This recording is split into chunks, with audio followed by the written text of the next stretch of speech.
Дали ќе задзвони училишното звонче над 1 септември или ќе се учи на монитор пред компјутер, за сега никој не знае.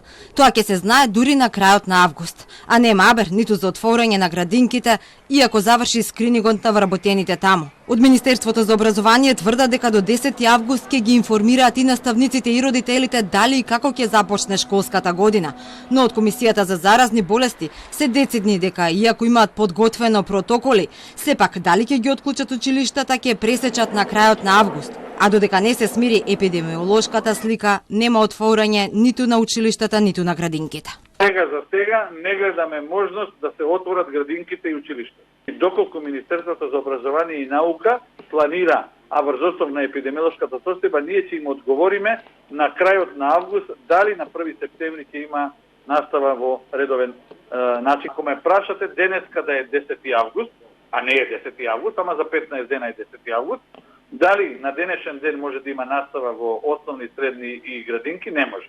Заменичката пак во ресорот образование вели дека ништо не може да ја замени наставата со физичко присуство. Смета дека наставата во училиштата треба да се реализира таму каде што е возможно, односно онаму каде што има мал број деца и мал број заразени со вирусот, а таму каде условите не дозволуваат, таа да биде скратена и комбинирана, дел со редовни часови, дел со онлайн настава.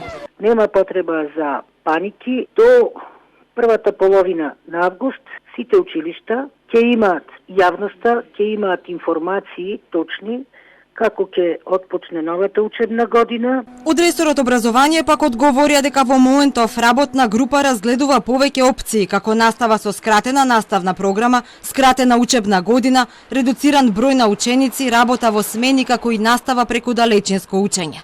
Но што ќе се изведе од ова ќе се знае наскоро. Од Министерството за труд пак велат дека се е подготвено на одлука за почнување со работа на градинките носи владата. Оттаму ги смируваат родителите кои во моментов користат породилно отсуство. Тоа се продолжува до оној момент додека владата не ги укине времените мерки за заштита од COVID-19.